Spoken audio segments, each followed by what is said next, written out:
I love it. Have you gotten that one before or no? No? Okay.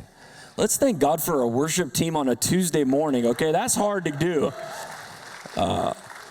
It's not easy to get a worship team on a Sunday morning. I can't imagine how hard it is to get one on a Tuesday morning. So thank you guys so much. Man, what a privilege and honor it is to be with you. It is the joy of my life to be able to equip and to teach and to train pastors. I'm on a mission to see 2,000 churches break the 200 barrier. That's kind of my personal side quest, okay? I have a church that I pastor and a family that I lead, but then I'm on a mission to see 2,000 churches break the 200 barrier in attendance. And numbers really don't matter, but what it does do is it provides kingdom impact, and there are lost souls in every single community that need the good news of Jesus Christ. Amen? Whenever somebody gets saved at our church, we do the 1, 2, 3, raise your hand, and then our ushers come by while their hand is being raised, and we hand them this little card. It says, "I found Jesus," and then they can take that card to a banner that says, "I found Jesus," that's in the lobby.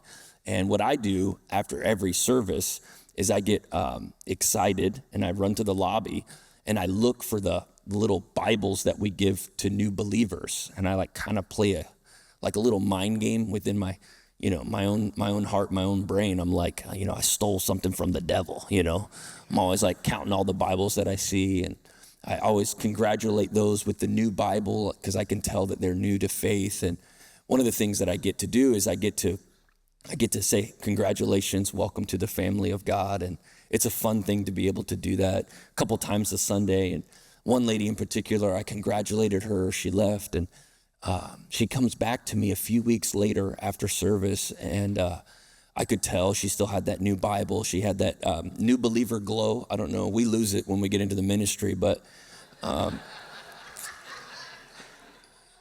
she had the joy of her salvation. And I said, "Congratulations on your new journey with Christ. I'm so excited for you. I'm so honored that you decided to follow Jesus here at our church. We want to help you." And she said, "Pastor, my life is completely changed." And she just said, "I have one question." And I'm like, "Oh no, here we go." She's Googled Assemblies of God or something like that. She's gone on some dark YouTube hole of finding out something that she has a deep theological question about. And I'm like, okay, preparing myself in between services to answer this deep theological question that she's going to have. And she opens up the new Bible that we had given her, and she says, "What are the big numbers and what are the small numbers?"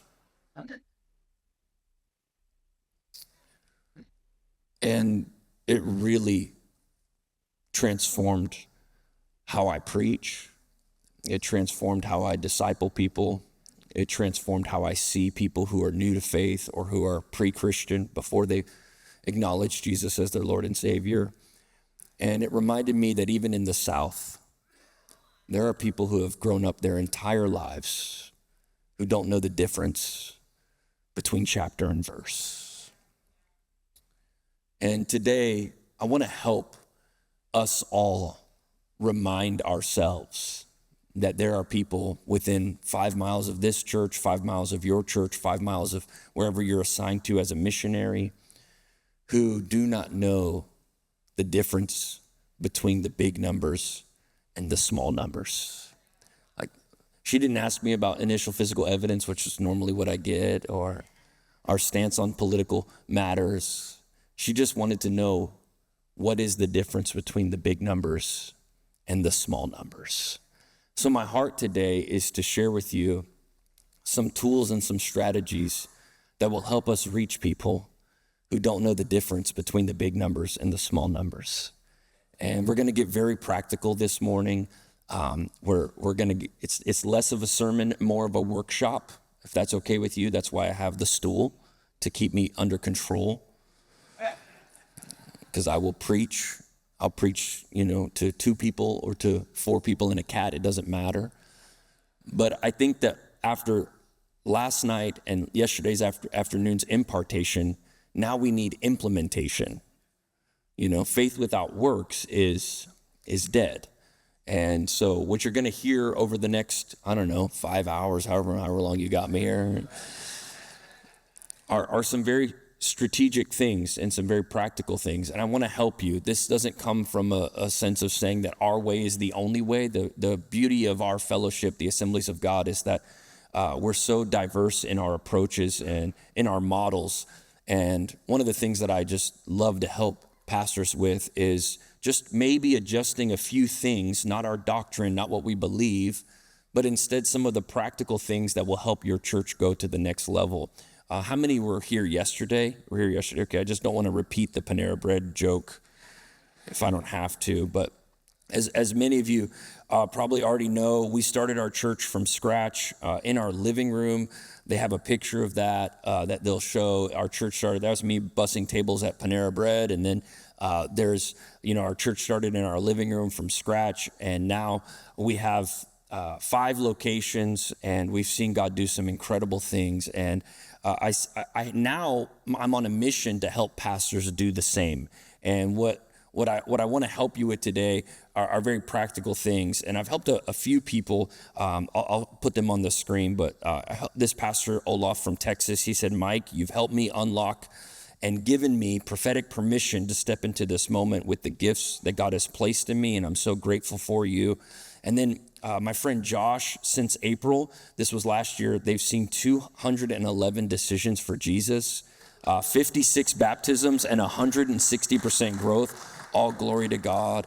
And then my friend Byron from Texas, he says, now nearly 2 years after incorporating Break 200, we're now averaging 650 in attendance with no signs of slowing down.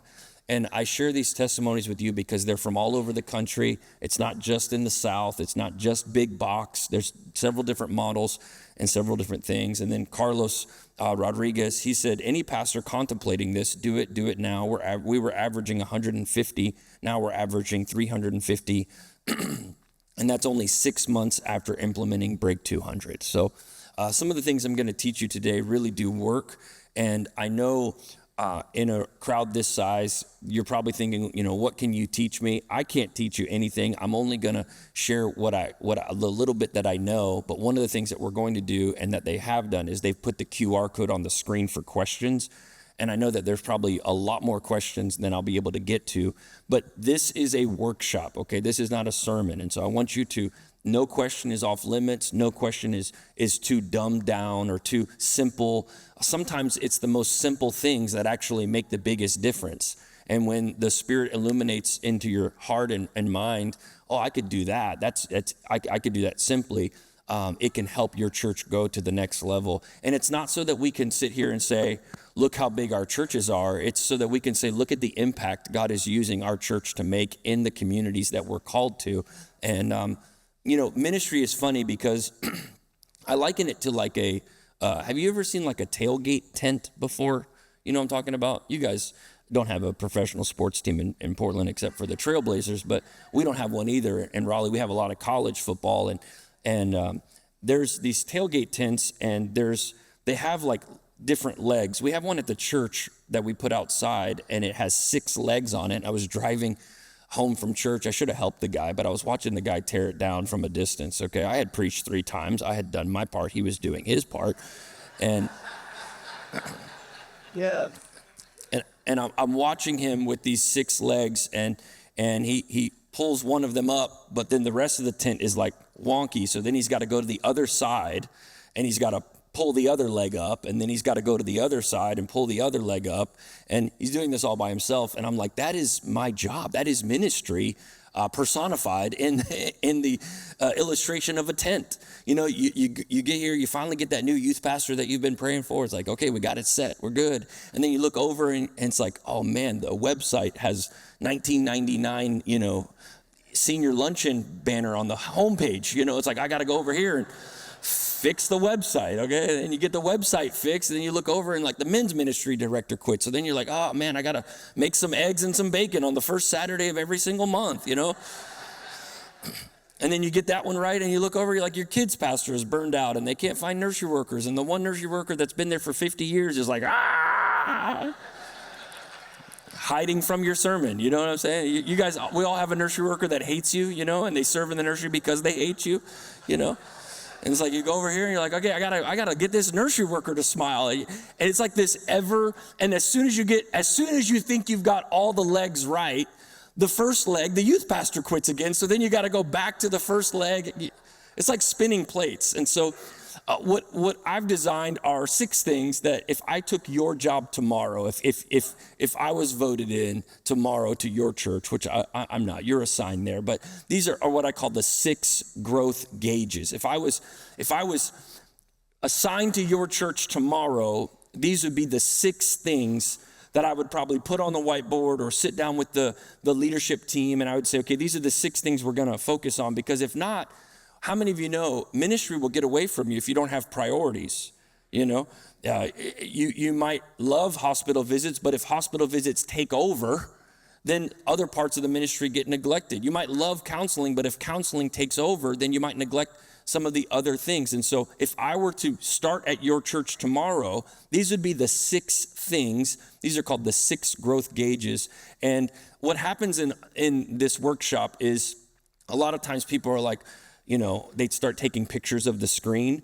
And so I think my assistant, I don't know if it's possible, but you can actually download all of the pictures I'm going to show you so that you can take them back to your church. So this is not the Q&A QR code. This is for the notes. You're going to get a PDF sent to you, I believe. Let's check and make sure it works, because if not, I'll fire my assistant. That'll be fine. She'll find another job somewhere. She'll get a job at First Assembly down the road. We exchange a lot of staff members. Can I just be real with you, or is it not possible? Is that okay? Okay. I can always tell when they come to visit from First Assembly because they have a zipper around their Bible. I'm like, I know you. You've been discipled well. Okay, so yeah, there's just a little form there. If you fill out that form, it's going to send you the link, and I'll give you a couple minutes to do that. But what I don't want is I don't want you to have a grainy photo of this. I want you to be able to take some of these things maybe back to your team. And what I hear all the time is, man, I wish my team would have been here. Well, now you could take all of these notes straight to your team, and you could teach these things. You don't have to teach all of them. You don't have to teach any of them. My prayer today is that one idea, like that one little tweak, might move the needle in your church. I don't think you're going to show up on Sunday and there's going to be double in attendance. That's not my guarantee to you today. My guarantee is that maybe God would drop one thought and you're like, I could do that. We could do that. That's scalable for our size and our context. And I hear this all the time. That won't work in my context. I hear this all the time. So please know, I understand. You're probably in the mountains of some, village, some remote village. You're like, that won't work. They don't have internet where I'm at. Okay. Well, just take an idea or a thought. Every time I hear that won't work in the Northwest, or that won't work in the Southeast, or that won't work in the Northeast, I hear it all the time. And I'm like, well, Amazon, Chick-fil-A, like they don't cater their menu to the Northwest. You get a chicken sandwich, the same chicken sandwich I get, you get, because they've decided to not let context be their limiter. They've decided to not let context be their excuse. And we're serving way more than Holy Ghost chicken. We're serving the good news of Jesus Christ. Eternity is at stake. Lives are at stake. We are in the most important business. You're like, church isn't a business. It's the most important business, because the bottom line is not money. The bottom line is souls. And so I know that in a room like this, there might be some hesitancy to implement some of the strategies I'm about to teach. But let me tell you right now, there's some ideas. Again, just 1 or 2 things. You're not too old. You're not too young. Your church isn't too small. You're not too rural. You're not too urban. You're not too suburban. There's some ideas that the Lord would like, should you have an open heart. Now, this is only for people who have an open heart. So if you have a closed heart, then coffee's in the lobby and, chat it up. I'm just kidding. That's mean. I shouldn't say that. All right, let's talk about that. Did that QR code work for you? I think you got the form and it sent you. Okay, good. Now you have all the slides, you can leave. So, okay, let's talk about these 6 growth gauges at a glance. Let's put all the 6 up there. They all start with the letter S because my spiritual gift is alliteration. If they didn't start with the letter S, then it wouldn't be from God, Stewardship is one of the responsibilities that we have. We have to raise the money. How many of you know that without money, it's really hard to do ministry? And so one of the primary roles of anybody in here, even if you're the youth pastor, you got to sell the spaghetti dinners or do the car wash or raise money for Speed the Light. Like stewardship is a part of what we do. It's our job. If you're the lead pastor in the room, we're kind of like the CFO, the chief fundraising officer. Where there is vision, there is sometimes need for resource, and sometimes your vision actually will be bigger than your current resources. Come on, somebody, you know that. You've been there before. You're like, oh my goodness, we don't have enough money to do what God's told me to do. Well, it's our job to go find the money and to raise the money. And I know this, God's placed the people in your church to fund the vision that God has given you. And as uncomfortable as that is sometimes, there are some things we can do to help spur on a spirit of generosity. I've learned that generosity is a gift. Some people can't sing, they can't serve in kids ministry. Some people can't do things that we want them to do, greet, ush, but some people have been given the gift of giving. And it's not for us to gloat or to promote them or to treat them differently, but it is our job to steward and shepherd them accordingly. And our job is stewardship. And so stewardship is one of them. The next one is structure and staff. Some of you have volunteer staff. Some of you have paid staff. Some of you have boards. Some of you have volunteers that you have to manage. That's a full-time job, just getting everyone to show up on time.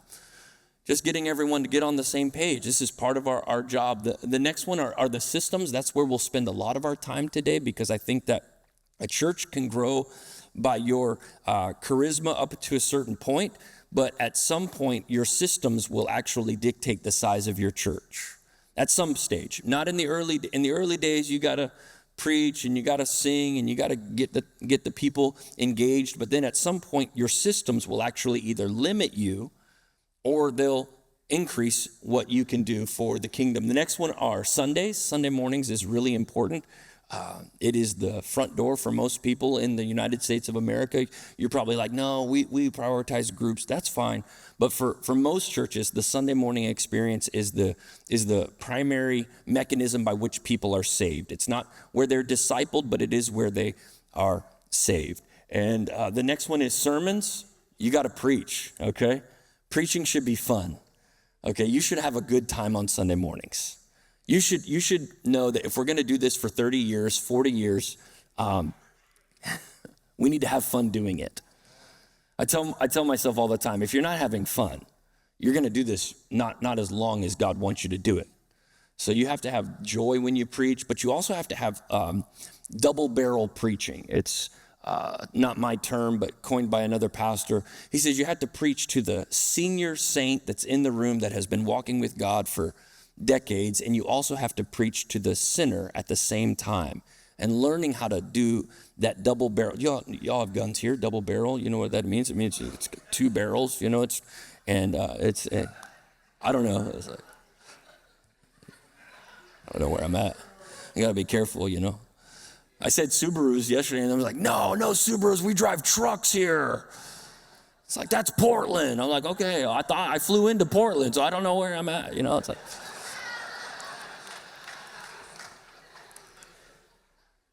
I'll be more Albany and Salem and less Portland for you, but it's double barrel preaching. Are we having a good time? Okay, good.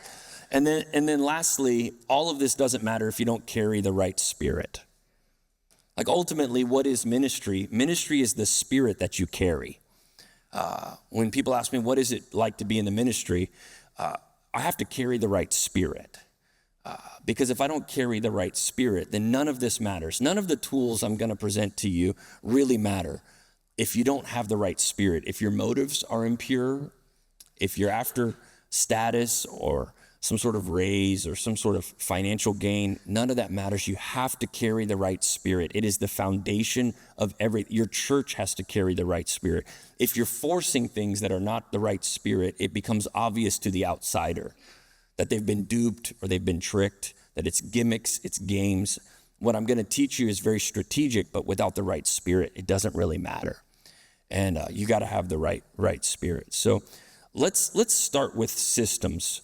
And there's already questions coming in, and so you guys are going to we're going to spend a lot of time on these questions. I can see the questions on the screen already, but let me just share with you a couple of our systems.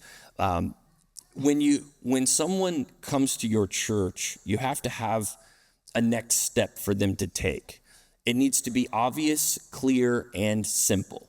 And people these days are basically joining a church before they visit because they've already done all the research online. Back in the day, there was a marquee, and if the marquee was cute or if the yellow page ad was good, you would just randomly drive into a building without windows, and hope that it wasn't a cult. It looks like a safe place to worship. These days, that's out the window. People now know you and know the church prior to ever even stepping foot onto the property. And so instead of having to explain a lot of yourself, the internet is doing a lot of the heavy lifting of your first impression. And so if your internet presence is strong, just know that when they come in, they're more ready to join than ever, is what I found. They take a lot less time. People take a lot less time to join because they've done all of their research online. They've watched for months sometimes. I've had people come and say, we lived in Maryland and we knew that we were being transferred to Raleigh, so we've been watching online for 2 years. It's like they had already joined basically our church. I mean, they were already in. There wasn't a lot of explaining to do. But when someone visits your church, it needs to be visitor friendly. And the first next step for us is called Party with the Pastor. And I get a lot of questions about this all the time. What is Party with the Pastor? Party with the Pastor isn't a replacement for membership. It is the first step to membership for us. And how many people would say, I don't like parties? I mean, everybody loves a good party. Old people love parties, young people love parties, black people love parties, white people love parties, Hispanics love fiestas, And instead of introducing them to a class, we actually just give them a 20-minute orientation to the church in a very low barrier environment. And we do that every month on the first Sunday of every month. Rain or shine, no matter what, it's on the first Sunday of every month. It costs us about $70 for some sandwiches, some water, some lemonade, some balloons. This is our Party with the Pastor. It's 20 minutes long. We extend Focus Kids so they don't have to check out their children. And all we're doing is we're just making sure that they know that they're not joining a cult, is essentially all we're doing. It's important for people just to have a low barrier to entry process. And so every month we do Party with the Pastor. People are like, why don't you do it on every quarter or every other month, or when John Hagee's Blood Moon book comes out and you can align the stars? It's like, we do it every month because if you visit on the second Sunday of the month for the first time, you're never more than 3 weeks away from being able to just ask questions and join the life of the church. And again, they've done a lot of the heavy lifting already on the internet. So there's not a ton of questions about doctrine or alignment or theology or style because nobody is blindly driving to a church anymore. So at Party with the Pastor, it's very simple. We get up there and I just share a little bit about the story of how we started the church, but I don't make it really about our mission or our vision. I think that's where some pastors make the mistake, is they want it to be all about the church. People are selfish. They're inherently selfish, and what they're really asking is, what do you have to offer me? They could care less about the 16 fundamental truths. To be honest, I'm just being honest. Can I be honest with you today? What we get, at Party with the Pastor, we open it up for questions at the end, and it's always like, what time is the youth group? Where can I leave my kids? Because they want for themselves. And so we've learned to process our first step by just making it very casual. It's a very low key environment. And we have a Next Steps team that is in the room, and they're there to kind of meet people. We're looking for church hurt. We're looking for people who might be angry at the church. We're looking for people who might think they come in with their own agenda. No, you can't prophesy on your first Sunday. You can't bring your golf bag full of flags on your first Sunday. You're not allowed to do that. There's levels to this, And it's important that you don't make it about yourself. It's important that whenever they're getting to know the church, they're trying to see themselves in your church, not trying to hear the history or the vision or the mission of the church. That comes later. We will get to that part. But it's like joining a gym. I don't know if you ever joined a gym. Planet Fitness, they'll walk you around. They're like, there's the treadmills, there's the lockers, there's the cardio, there's the weights, here's your key tag. And then if you want more, you can get a personal trainer, but you don't get a personal trainer on the first visit. You just kind of get a little tour. Party with the Pastor is like getting a little tour. And I always use the same story. It tends to really identify really well with the people that are there. I talk about how awkward Party with the Pastor can be. I could be like, how many of you have been on a first date? Everyone raise their hands, like, a little awkward, right? I was like, I went on my first date with my wife to Bennigan's. People are always like, oh, Bennigan's. Did y'all have Bennigan's here? It was like an Irish restaurant, and it doesn't exist anymore, but people in the South, they know. And it was like a chain where they had this Monte Cristo sandwich, and everybody starts to, associate with the Monte Cristo. They remember that from when they were a kid. And I ate my whole plate, and I looked across the table to my girlfriend, 14 years old, Valentine's Day, and she hadn't even touched her food, And I had this internal thought. On our very first date, is it too forward for me to ask her for some of her fries?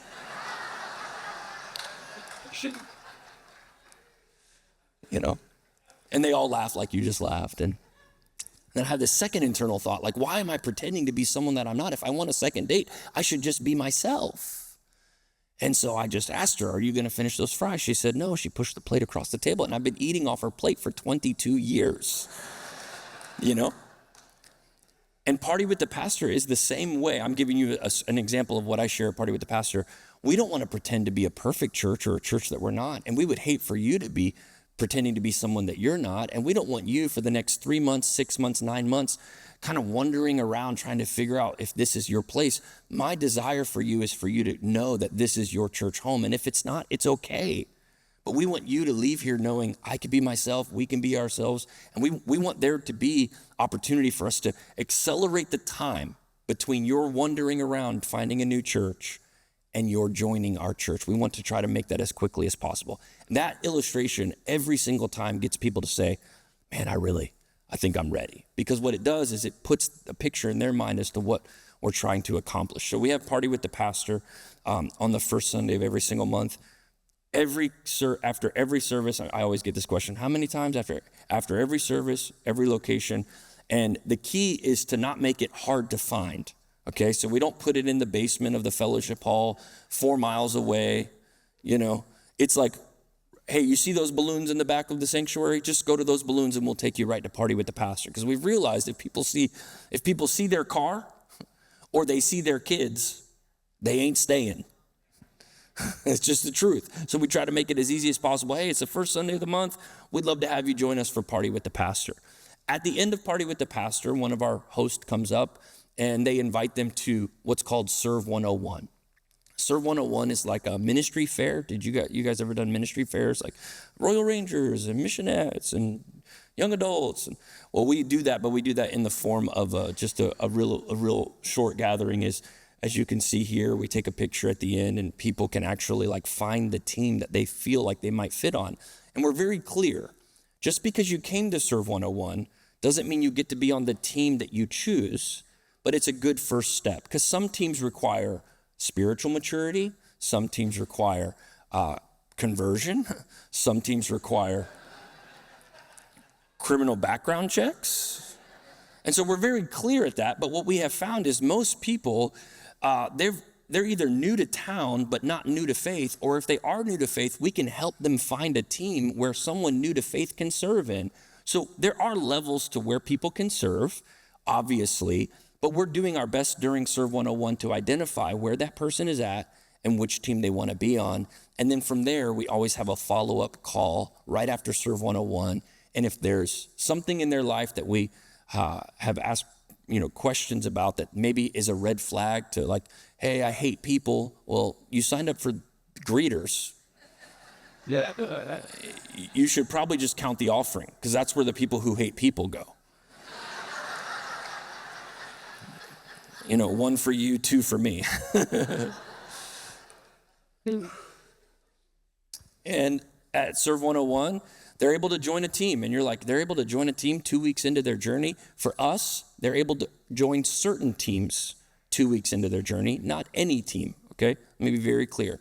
Then we have built our leaders to be micro shepherds of their team.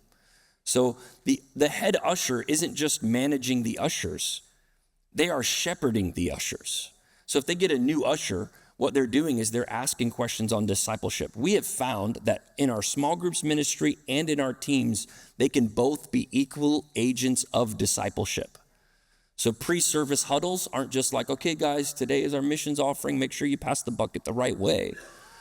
Instead, we get to say, hey, how's everything going in your life? Hey, we're going to get together as a safety team. We're going to go have lunch today, and we want everyone to join. And we have found that if we treat teams and groups as both agents of discipleship, people will grow in their faith.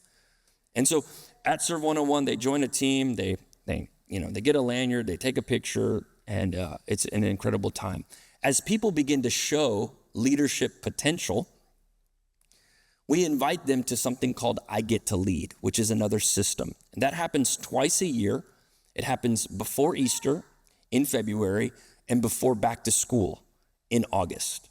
And it's 4 Mondays, so this is more of a class, more of a training, and this is where the core of our church thrives. So you can serve as a greeter for 20 years, and that's totally fine. But if you feel like God's called you to another dimension of leadership, and to a higher calling, then you can join us at I Get to Lead. And so I Get to Lead is 4 Mondays. Our staff teaches the first 3, and then I teach the last one, and we have a really holy moment of commissioning, and it's application-based. So no one in this photo is living in any sort of unrepentant sin, and they've agreed to our leadership's honor code, which has a lot of things on it. But before they're even able to go to I Get to Lead, we are filtering out anything in their life that would disqualify them from leadership. And I know that a lot of times our hesitancy to allow people to serve is unrepentant sin. Is there something in their life that doesn't reflect the values of our church or of our doctrine? By this time, when they get to, can you go to the next slide? When they get to I Get to Lead, this is our I Get to Lead class from this year. They've gone all in, and this is where we find our head ushers, our lead teachers, our small group leaders, our potential staff members. And when you build this system, then you're able to say with all confidence that every single one of our leaders have been trained in accordance to our doctrine, our theology, and equally importantly, our culture. Because if they don't carry the right culture, you don't want them in charge. Some of you have people in charge, you're like, I wish they weren't in charge. But you check their tithe, you're like, okay, I'll let them be in charge. It's like, why are they singing? Oh, well, they give good. I'm like, oh man, don't let them sing. They can't sing, My pastor used to tell me, he's like, you can't put in what God left out.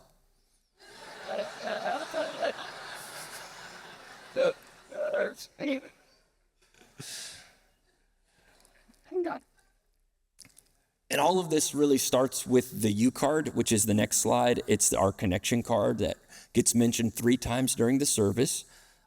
We've tried a digital connection card. It never worked for some reason. Like, people are just so phone adverse during church. For us, they're less likely to pull out their cell phone. So we actually use a paper card, and it has worked better. We've tried the digital thing, and we offer it like it's on the screen, but very rarely does someone scan the QR code for a digital connection card. We use a physical connection card. In your context, it might be better to use a digital version. The method doesn't really matter. It's just important that it gets mentioned several times. So I open up every sermon by welcoming all of our locations, and then I empathize with the first-time guest. Within the first 3 minutes of the sermon, I always say this. I was like, my name is Mike, if we haven't had a chance to meet yet, and I know that finding a church home can be so hard. You probably have been wondering, is this the right church for me? You're wondering, are my kids having a good time? Is it safe, clean, and fun? You probably Googled us this week, and you've been doing a deep dive on our Instagram, and you probably laid out your clothes last night, and you probably showed up early just to make sure you didn't miss anything. And I just want you to know, we don't want finding a church home to be hard. So if you do us one favor while you're here, that is to take the purple U card. It's in every seat that's in front of you. And if you fill that out, you could take it to the New Here banner. This is important. We send them to the New Here banner because we don't want to send them to a general desk. People are less likely to go to an information desk or to a desk that they don't know it's for them. They actually just go to a banner that says New Here, ? And that's where they turn in the card. They meet someone that's nice, a smiling face. It's important that they meet someone that's nice. And then we give them a coffee mug, but the gift doesn't matter. They will turn in the card if the spirit that they felt was in their heart. If the church service built their faith, if they enjoyed what they experienced, they'll turn in the card.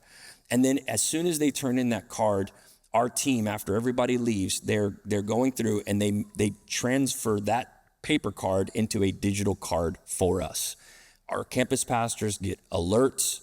This is how many U cards we've had turned in at every campus. And then we send them a text message from our cell phone. I know this is going to blow some of your minds. We have 3,000 people on Easter, and we text message every single first-time guest from our personal numbers.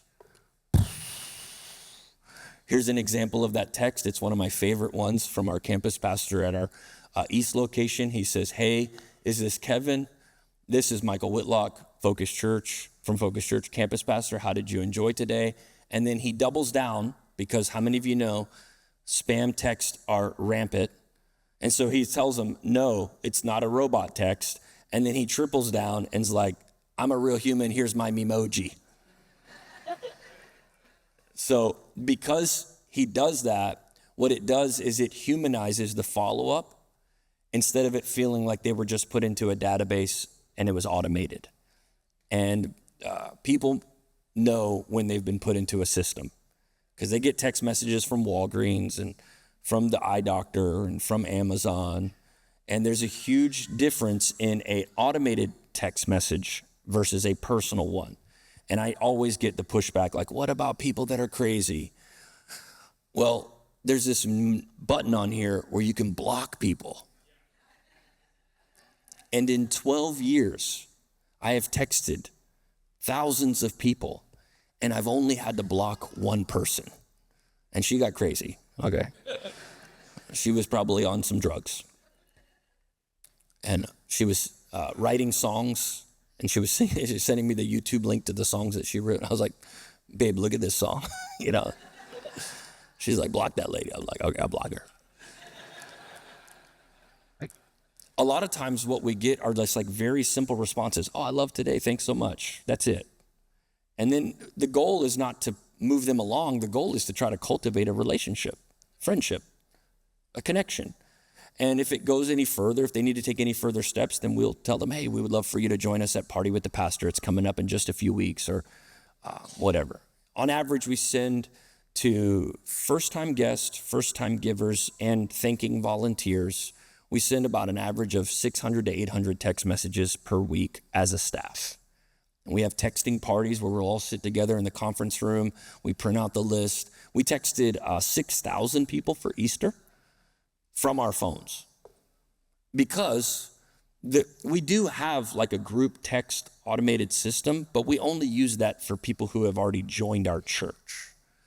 Once they're committed, then they can be in the join us for Easter or whatever.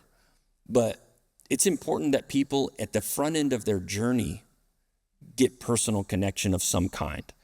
I don't do the text messages to first-time guests anymore. Our campus pastors all do that because it's more than likely that they met the campus pastor more than they've met me. But every person who gives to our church, whether it's $1 or $5, I have no idea what the amounts are. I get a list every Monday morning of, hey, we had 36 first-time givers. And I, on Monday morning, from my phone, text every single first-time giver. And I just thank them for stepping into generosity. I let them know that this is my cell phone if they ever need anything. And what that does is it breaks down this barrier of trust that they have with institutionalized church. And I cannot tell you how many times people have been like, this can't be your real cell phone. I'm like, it's really my cell phone. And it's important that you don't have to do that. But what I'm telling you is if they feel like they've been put into a system, it probably isn't getting you the retention you desire. It's a handwritten note. It's really important. So when somebody does miss, we have another system. It's called the We Missed You cards. I think they have those on the screen as well. We send out, so people are creatures of habit. I'll get into the questions when I hit the 30-minute mark because I know there's plenty of questions. So people are creatures of habit. You know, there's like indentions in the pews from the people who sit in the same seat. Y'all know this, right? Like if they're in, like that's my seat, you know? Well, what we've done is we just have a little sticky note on the podium, and if I notice that Jeff's family is not here, I'll just write like Jeff's family not here. Most of the time, if they missed, one of their kids is sick, or I check on Facebook. If they're on a cruise, they'll tell you. Nobody goes on a cruise without telling anybody anymore. If they're at the lake, you'll know because they're going to post about being on the lake or, you know, in the boat or whatever. And all we do is we'll also run a report of kids checked in versus kids not checked in. And normally that can tell us which families were there and not there week over week. And we just write, hey, we missed you. And after feeling loved, the second greatest feeling is feeling missed. And I went to visit a new baby in our church at their house, and I looked on their fridge, and they had been attending for quite some time. And there was just like the whole fridge was covered in We Missed You cards. And I was like, that's what I want. I want people who attend regularly, give regularly, serve regularly. When they're not here, I want them to know we noticed that they weren't here. And at some of the size churches in this room, that's probably easier than even like we've learned to scale it up, and it's harder. It's the larger your church gets, the harder it is. But you know when people aren't there.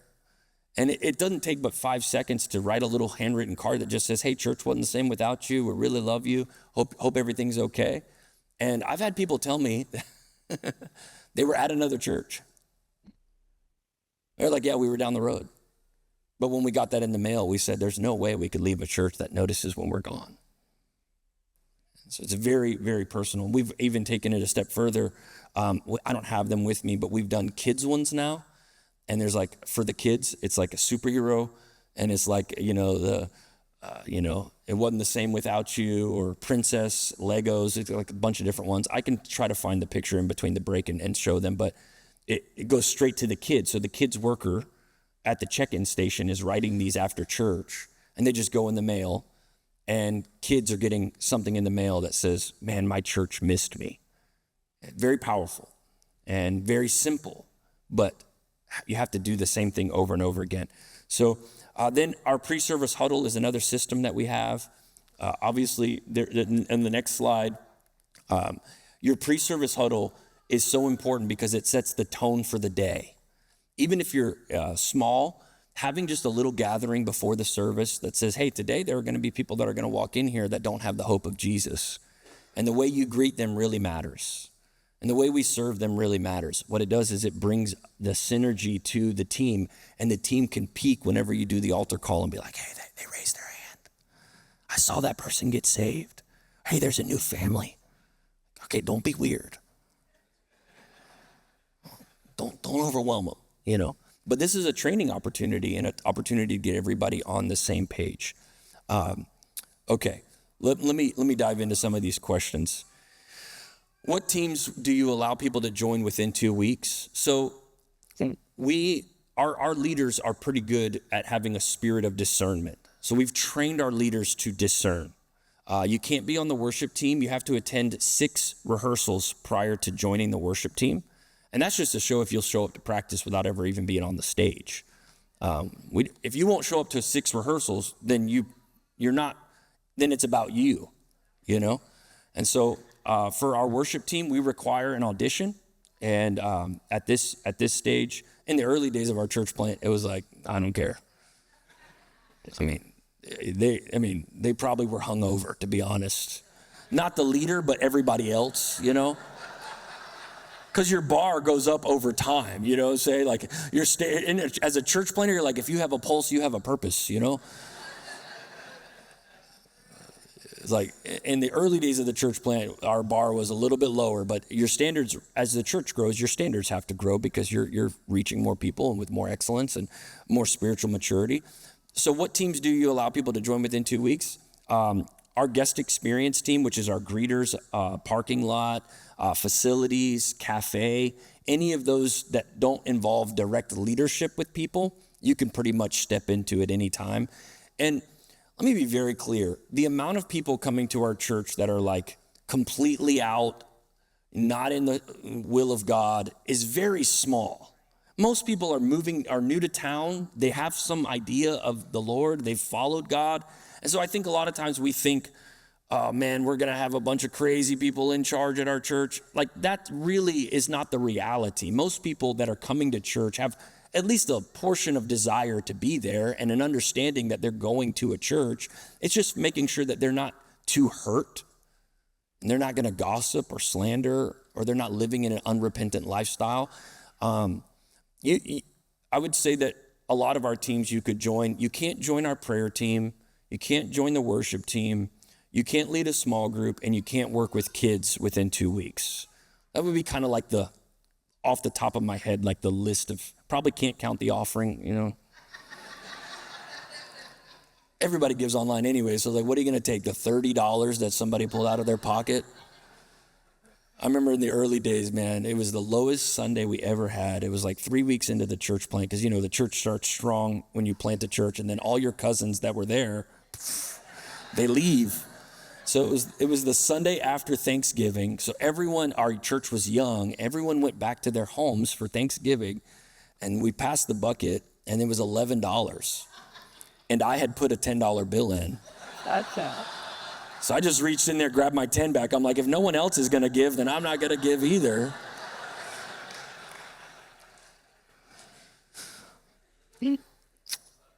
I think it takes whatever your values are, that's what you need to stick to. So whatever you need standards to be high for, then make those standards. But there probably should be some jobs that anyone can do. Because if you reserve putting out a cone in the parking lot just for long-standing members, you'll just never be able to get the growth, because you're holding people that are new to the church to a higher bar that they can't get to in 3 weeks. So if you want them to come back, give them something to do, and then over time you'll be able to disciple them, and then they'll probably go from the parking lot to the prayer team or to wherever. But we do start a lot of people on guest experience, which is greeting, cafe, parking, ushering, things like that. All right, how do you announce Party with the Pastor? Does the lead pastor always host it, and is there paid staff there? We announce Party with the Pastor. Here's how we do it. We see Party with the Pastor not as a ministry of the church, but the ministry of the church. So it's not a team that's over there, but every team knows I got to get people to party with the pastor. So when I have a kids worker come to me and say, Pastor, I don't have enough volunteers, I'm like, when's the last time you attended Party with the Pastor to see all these new people and to meet them and to kind of recruit them, right? It's a recruitment space. So we announce it on the Sunday before, and then on social media all week long leading up to the first Sunday of the month, so this Sunday. And then we run a list of every card turned in over the last 3 months that hasn't been to Party with the Pastor. So if you turned in a card, meaning you liked the service, but you haven't taken the first step, which is Party with the Pastor, you're going to get a text message from one of our campus pastors. Hey, I know you joined us for a couple weeks ago or a couple Sundays ago. And this is how we ask. Again, this is just strategy. I'm just trying to teach you how we do it. We don't invite them to Party with the Pastor. We assume that they're coming to Party with the Pastor, and we ask them a question that would provoke a response. So here's the question we ask on the last week of the month to anyone who's never been to Party with the Pastor but has turned in a card. We say, hey, as we prepare for our upcoming Party with the Pastor, we were wondering, do you have any food allergies that we need to be aware of? They always respond. Have we ever changed the food we serve at Party with the Pastor? Absolutely not. Man. It's not that we don't care. It's that question is personal enough to provoke a response. So instead of like, hey, join us for Party with the Pastor, it's this Sunday, we're like, hey, we're preparing for Party with the Pastor, and we want to know, do you have any food allergies? And here's what happens all the time. No food allergies. We won't be able to make it this week, but please put us down for the next one. And so our team will just put them down for the next. The one great thing about having it every 4 weeks is that they're not having to wait every quarter to get into the life of the church. We're able to do it more frequently. Same thing with Serve 101. Hey, so at the end of Party with the Pastor, they RSVP for Serve 101, which is the second Sunday of every month, and we get them to put in their Starbucks order, and we have their Starbucks ready for them at Serve 101. But we don't want to waste an $18 drink if they're not going to show up. So on Saturday before Serve 101, so the Saturday before the second Sunday of the month, we're like, hey, I got you down for Trento white mocha, no whipped cream. Is that correct? And they'd be like, oh, I totally forgot. My kid's got a soccer tournament tomorrow. I can't make it. Oh, no problem. We'll put you down for the next one. What are we doing? Instead of forcing people to like have to come to this thing, we're asking questions that provoke response. It's called assuming the close. Can I talk sales for just a minute? Again, I hope you know that my spirit is for the gospel. But when you go to a car dealership, a bad car salesman will say something like, what brings you in here today? I'm at a car dealership. You know why I'm here. A good car salesman says, what color car can I bring around front so that we can test drive it? It won't even ask you what brings you in today. So instead of saying, do you want to come to Party with the Pastor? We just like, do you have any food allergies for Party with the Pastor? And what it does is it moves the conversation beyond like them being able to say no. Does this make sense? I hope I can be vulnerable with you and a little bit more clear. Okay, we have volunteers and they're great, but it seems harder to have male volunteers. Is that normal? And how do we help guys feel involved and want to volunteer? It's our responsibility to make jobs attractive to every demographic. So like, there are men in our church who won't do anything unless you tell them, hey, you get to have a radio. And in case...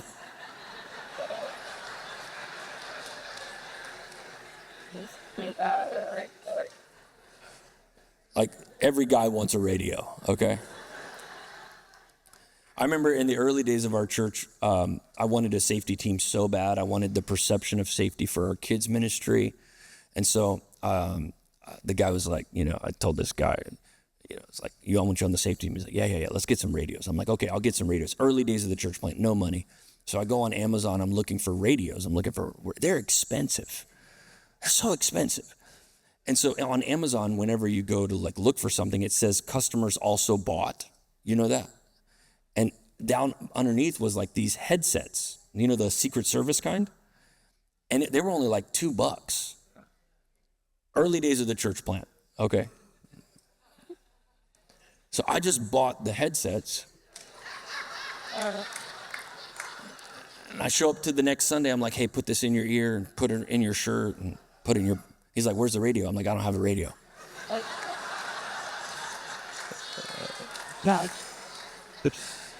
He's like, well, what happens if something goes down? I'm like, just act like you're calling for backup,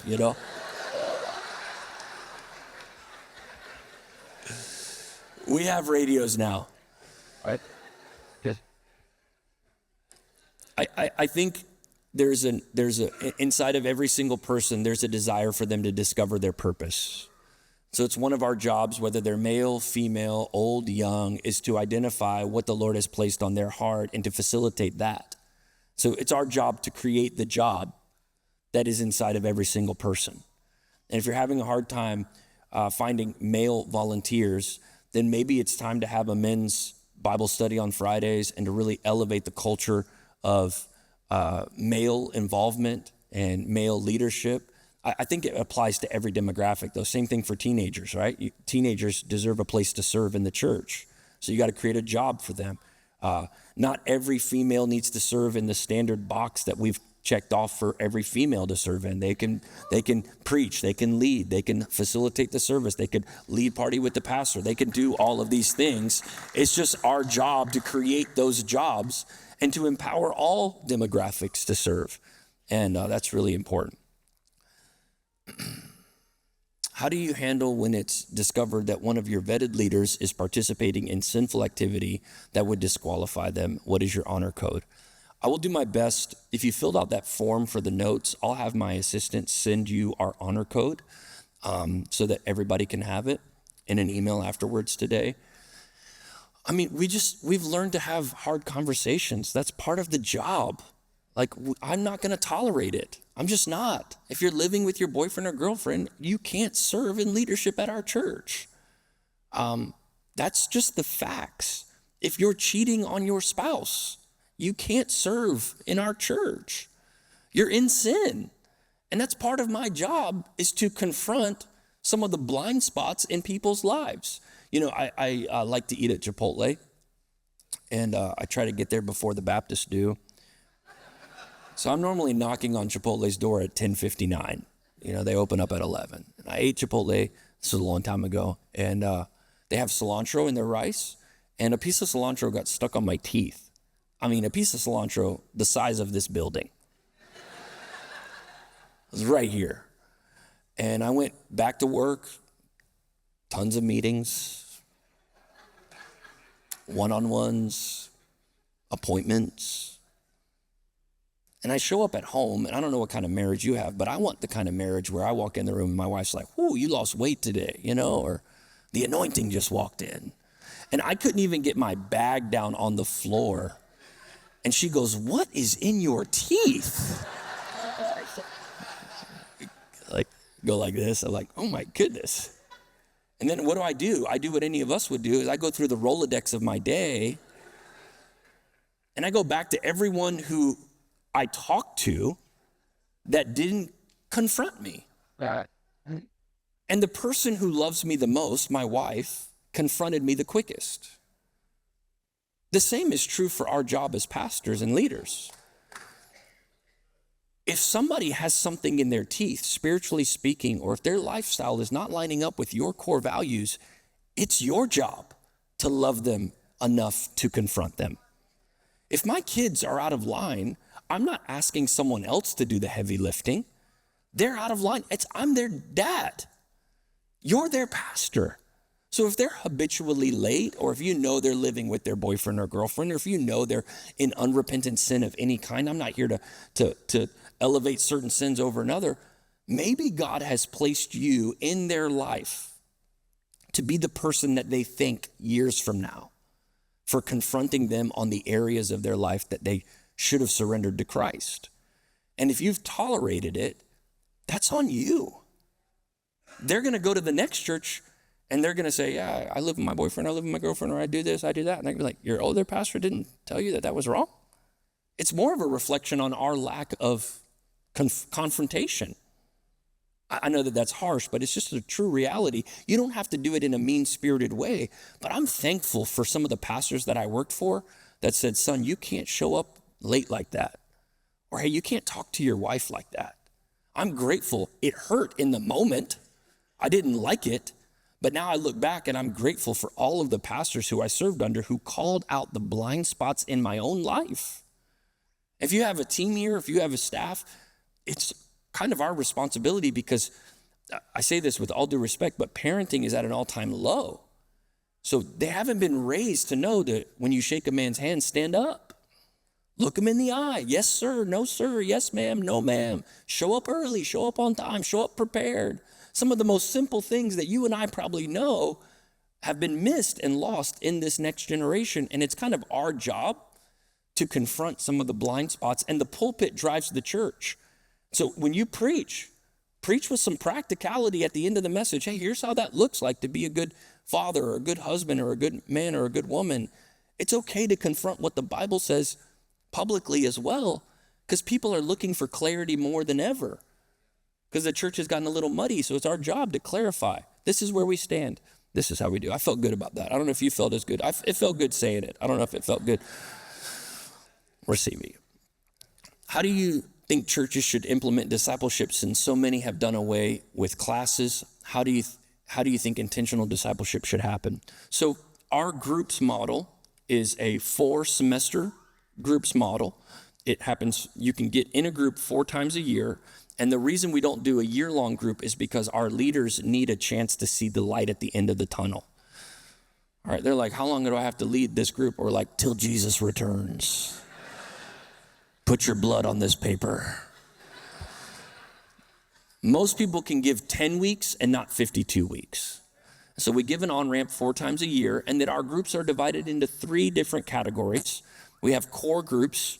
Core group is 4 people, no more, and those are accountability groups. People struggling with addiction, people struggling with identity issues, people that want brotherhood or sisterhood. They're normally same gender, and they're normally not curriculum based, they're soul care based. So that's a core group. If you're looking for a core group, if you have a father wound that needs to be healed, if you need to battle through some heartache, you're gonna join a core group. The next one is a class. They all start with the letter C because alliteration is my spiritual gift. So a class is your more standard curriculum. End times, everybody loves end times. Everybody loves a good study, Kingdom Man or any of those video-based curriculums you're probably familiar with. We usually approve most of the things that are on Right Now Media, which is like a streaming service. Occasionally someone will bring to us a study that we'll vet and approve, but that's a class. We have people teaching on apologetics. Those usually happen at the church, and they normally happen in the evening at the church. Core groups, they meet at like Starbucks or wherever they want, whenever they want. Classes are usually in the evenings at the church.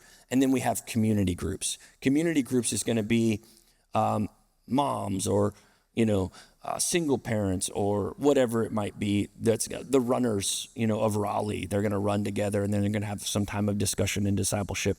And when we launch groups, we let them choose one of the 3. And when we develop our leaders, they get to choose which one of the 3 they want to lead. So you can lead a class if you're have a teaching gift. You can lead a community group if you're more of a gatherer of people, or you can lead a core group if you're more of a discipler, a one-on-one discipler. So those are the 3 areas, and those launch, and then they're normally 10 to 14 weeks long, depending on how the semester falls. And we do have a groups launch Sunday 4 times a year, and I'll preach on it. Normally 2 of the 4 have a sermon that's about taking their next step in discipleship. Okay.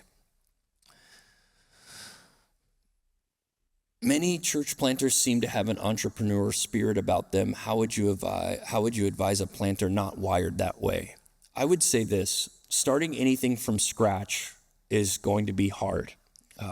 Post-COVID church planting is way hard.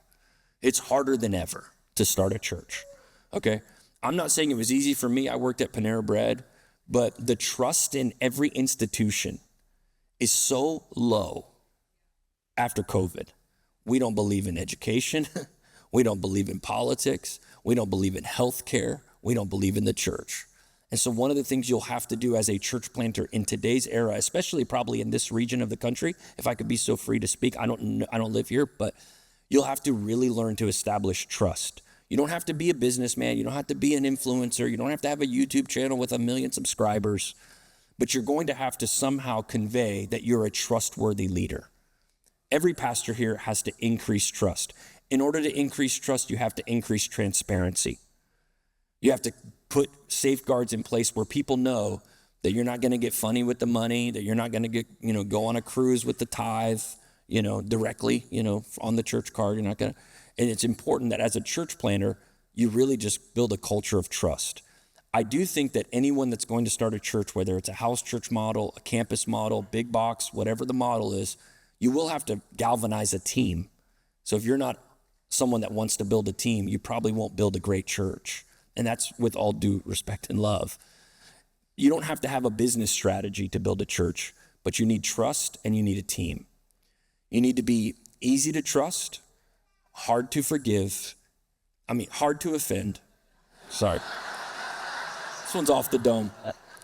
Easy to trust, hard to offend, quick to forgive. Those are the 3 values I have for my board. So when I meet with the board at the beginning of every board meeting, What do? We're going to be easy to trust, hard to offend, and quick to forgive.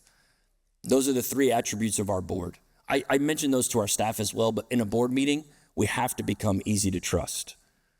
We have to be hard to offend. There's going to be things that are said in this room that are going to be hard to swallow, but we're going to be hard to offend. And then if there is an offense, we're going to be quick to forgive. So I don't know how I got there, but if you're going to start a church, you need to be easy to trust, hard to offend, and quick to forgive. If you're going to be a pastor, you need those 3 things. What is the greatest challenge facing the church? I think I just touched on that a little bit, but it's our trust. People need to trust us. I think also we are so slow to adopt some of the tools that our children are using to reach people. Like they're not gonna be educated like we were educated anymore. Like they're using AI. They are. You can be like, no, they're not. They wrote that 6,000 word essay. No, they didn't. They didn't. And so we need to begin to not change our doctrine, not change the spirit that we carry, but change the tools that we use to make sure people can be involved. In the early days, what lessons did you learn in developing leaders, casting vision, and guarding culture? I've made a ton of mistakes. I've offended a lot of people. I've lost very close and dear friends due to my immaturity. So I think really there was a moment, it just happened a few years ago, where I had a revelation of God's love for me that completely transformed my life. I was probably working for approval instead of from approval for a long time. In the early days, I was trying to prove something to someone. I don't know who, but my Father has always been pleased with me, and my earthly and my heavenly Father have both always been pleased with me, but I, for some reason, didn't believe that. And so I think in the early years, the lesson that I learned hard just a couple years ago was that I'm not working for it, I'm working from it. And when I embraced this sonship adoption, when I woke up this morning, I was seated in righteousness. He who knew no sin became sin on my behalf, that I might become the... See, we even struggle just to call ourselves the righteousness of God, because we struggle with this, like, have I reached this goal? Have I obtained this status? Are people, what do they think about me? And when I had this revelation, it was on my front porch. Jacob works 7 years and he gets the wrong woman. Yeah. And then it says that he worked an additional 7 years, but that 7 years felt like a day. Do you guys know what I'm talking about? And it was like my first 7 years, I was working for it. And now I can work from it. And so if I were to encourage anyone in the early days, get close to the Father who calls you son. Despite the buildings, the budgets, the butts in the seats, doesn't matter. When you have a fresh revelation of who you are and you are the righteousness of God, then you could sit and you could say, Lord, thank you. Thank you. Can someone remind me what time this was supposed to be over? Is it 11? We need to take a break now or in 10 minutes? Now? Okay, now. Great. We're going to take a break right now. I'm so sorry. There's a lot more questions and I've got 1,000 more slides. So come back. That was a great place to end it, though. I do think that we need sonship and an adoption in our spirits, especially in the early days.